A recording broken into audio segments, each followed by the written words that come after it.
Have you heard of paint sticks? These are somewhat new to me. I think they might be new in general. I'm not sure when they first came out, but a paint stick is essentially like a big glue stick of tempera paint. They are completely amazing.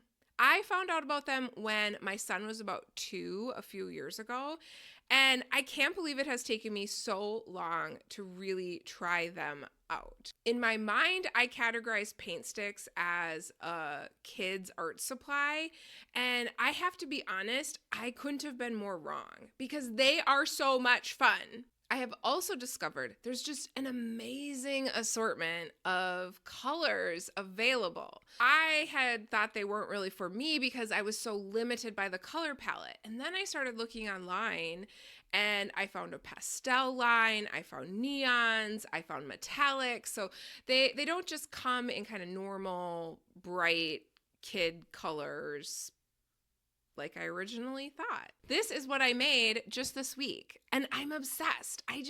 I love how it turned out, and it was so fun and easy to make. Even better, my son was actually part of the process. So in this tutorial, you will actually see him in the bottom right corner. At one point, I stop and help him get set up for his own little art project. And I think that's partly why I love this piece so much. Every time I see it, I'm reminded of this really great memory with my son.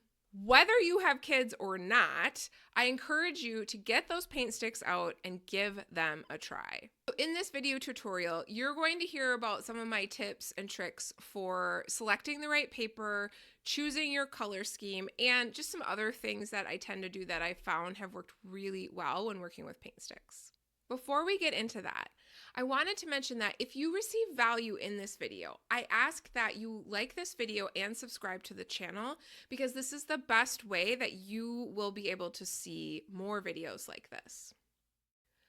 I like to start by taping down the edges of the paper that I'm using with masking tape.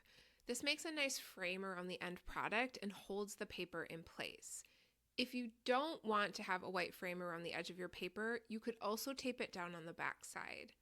Regardless of which approach you take, I recommend that you tape it onto a piece of poster board or foam board so that you can protect the surface that you are working on. The paint sticks that I have are washable, but you're going to want to check the ones that you have. However, I still like to protect my work surface because I'm usually using my counter or dining table. You can see here that I have used this poster board many times and it has held up really well. For this project, I used watercolor paper because I had it on hand, and I like how thick it is. I recommend staying away from cardstock or regular printer paper because I have noticed that they tend to curl because there is some moisture in the paint sticks, and that warps the paper after the paint dries. Lighter papers also don't hold up as well to the tape and tend to rip when it's peeled off. Next, I applied washi tape to give the piece another design element. It's worth noting that the color and design of the washi tape you use doesn't matter at all because you are going to remove it. One thing I like about washi tape is that it comes in different widths. The tape here is 10 millimeters or 1 centimeter wide, so it's not quite half an inch, but you can use any width of tape. When I started this project, I knew that I wanted to make circles with the paint sticks, and I thought that I wanted the sections to be uneven and not have a clear center to the piece. But once I got all the washi tape down, I actually didn't like how it looked. It just looked off balance and not in a good way. So I peeled it up and reworked it so the segments I would be creating were a bit more even and the middle was closer to the middle of the paper. I think this was more visually appealing because the watercolor paper I was working with was a 9-inch square. Before I get into using the paint sticks, I needed to set up my son. I used the same approach for him. I taped the edges with masking tape, and then he applied the washi tape how he wanted it. All right, now for the paint sticks. I turned on some relaxing music and got to work. Before I started, I was feeling inspired by the Earth, thinking about how our planet looks from outer space, the way the land and water and clouds interact, and I decided that I wanted to play with swirling the paint sticks like that. So I chose 5 or 6 paint sticks in varying shades of blue and green. There was a classic blue, a teal, a couple of pastel blues, and then a couple of greens in both mint and olive. You may notice that I didn't include a classic green, and that was intentional on my part because I wanted a bit more of a muted color palette. And then I just played with the colors to see how they worked. Don't worry about layering your paint sticks while they are wet. It's easy to clean them by just rubbing each paint stick on a piece of scrap paper to clean off the other colors. At this point, I will let you watch to see how it turned out, and then I'll come back at the end.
Now, if you feel like you have the creativity of a shoe, I'm here to remind you that this project is more about creating something with your hands than it is the final product.